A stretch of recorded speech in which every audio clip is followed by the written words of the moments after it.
Dans la vie, il y a deux grands mystères, l'amour et l'argent. Qu'est-ce que l'amour? La question a été explorée à fond, dans les romans, les chansons, les films, à la télévision. Mais pas la question, qu'est-ce que l'argent?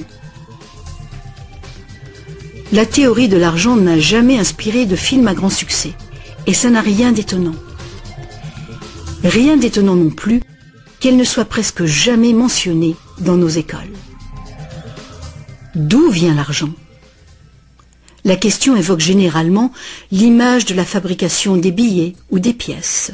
En effet, on croit souvent que c'est le gouvernement qui crée l'argent. C'est vrai, mais seulement en partie. Ces symboles en papier et en métal que nous appelons l'argent sont en fait fabriqués par une agence fédérale, la monnaie. Mais la plus grosse quantité d'argent en circulation n'est pas fabriquée par la monnaie. Tous les jours, des montants colossaux d'argent sont créés par des entreprises privées, par les banques. On croit souvent que les banques prêtent l'argent, que les déposants leur ont confié.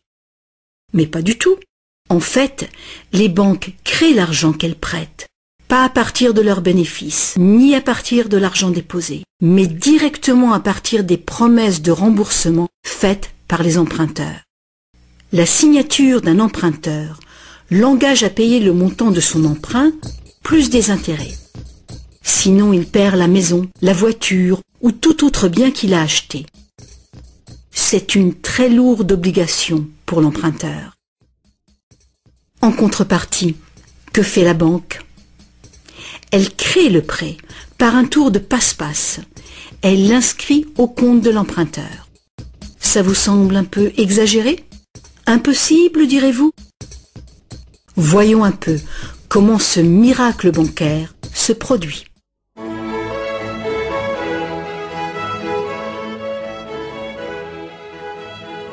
Au fil de l'histoire, l'argent a pris bien des formes. Il fallait simplement que l'argent soit portable et qu'un nombre suffisant de gens soient confiants de pouvoir l'échanger contre des choses de valeur bien réelles, comme de la nourriture, des vêtements ou une maison. L'argent a pris la forme de fèves de cacao, de coquillages, de pierres et même de plumes. L'or et l'argent étaient des métaux attrayants, faciles à travailler. Certaines cultures sont devenues expertes dans ce travail. En frappant des pièces de monnaie, unité standard dont le poids et la pureté étaient certifiés, les orfèvres ont facilité le commerce. Bien vite, pour protéger tout son or, l'orfèvre a eu besoin d'une chambre forte. Les villageois sont venus frapper à sa porte. Ils voulaient louer un peu de place dans cette chambre forte pour garder leur or et leurs objets de valeur bien en sécurité. L'orfèvre a fini par louer tout son espace dans sa chambre forte. La location lui a rapporté un petit bénéfice. Les années sont passées et notre orfèvre a constaté une chose fort importante. Les déposants venaient rarement chercher leurs pièces d'or et ils ne venaient jamais tous en même temps. Il faut dire que les reçus faits par l'orfèvre étaient utilisés sur le marché comme s'ils étaient véritablement l'or qu'ils représentaient. Cet argent papier était plus pratique que les lourdes pièces et les montants pouvaient tout simplement être écrits au lieu d'être comptés laborieusement. Entre-temps, l'orfèvre a commencé une autre affaire. Il s'est mis à prêter son or en demandant des intérêts. Comme les reçus devenaient de plus en plus acceptés à titre de paiement, les emprunteurs ont demandé leur emprunt sous cette forme. Et comme l'industrie prenait de l'expansion, de plus en plus de gens ont demandé des prêts à l'orfèvre. Alors, l'orfèvre a eu une idée plus géniale encore.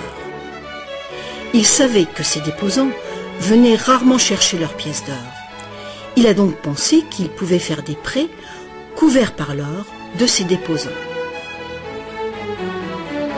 Aussi longtemps que les emprunts seraient remboursés, les déposants n'en sauraient rien. Et l'orfèvre, maintenant plus banquier qu'artisan, feraient de gros bénéfices.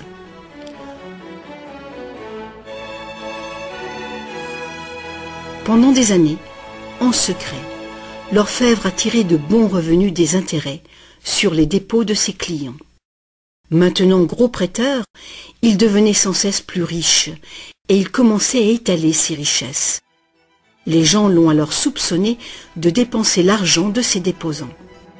Ensemble, ils l'ont menacé de retirer tout leur or si l'orfèvre ne s'expliquait pas sur sa richesse si soudaine. Contrairement à ce qu'on pourrait croire, la situation n'a pas tourné au désastre pour l'orfèvre. Malgré sa duplicité, il a pu montrer que les déposants n'avaient rien perdu. L'or était toujours en sécurité dans la chambre forte. Au lieu de reprendre leur or, les déposants ont demandé à l'orfèvre, devenu leur banquier, de leur verser une partie des intérêts.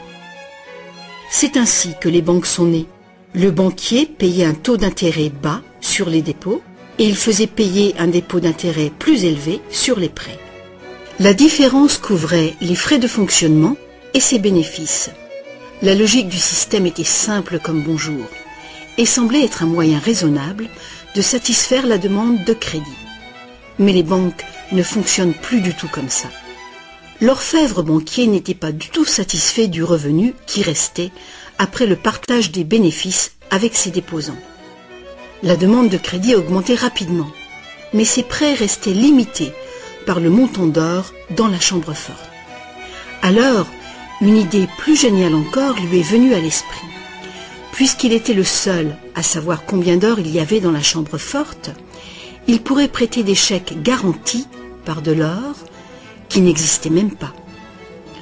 Aussi longtemps que les déposants ne viendraient pas tous en même temps réclamer leur or, personne ne le saurait. Ce nouvel arrangement fonctionnait à merveille et le banquier est devenu immensément riche avec les intérêts payés sur de l'or inexistant. L'idée que le banquier puisse créer de l'argent à partir de rien était trop outrageuse. Longtemps, personne n'a rien soupçonné. Mais le pouvoir d'inventer de l'argent est monté à la tête du banquier. Bientôt, l'importance des prêts et l'opulence du banquier ont déclenché de nouveaux soupçons. Certains emprunteurs ont demandé de l'or véritable plutôt que des chèques, et les rumeurs ont monté. Plusieurs déposants fortunés sont venus réclamer leur or. La fin du jeu était proche. Une foule de gens, brandissant des chèques, se sont rassemblés devant les portes closes de la banque. Hélas, le banquier n'avait pas assez d'or pour couvrir tout l'argent papier qu'il avait émis. Pour la première fois, il y avait une ruée sur la banque. Et c'est un phénomène qui épouvante tous les banquiers.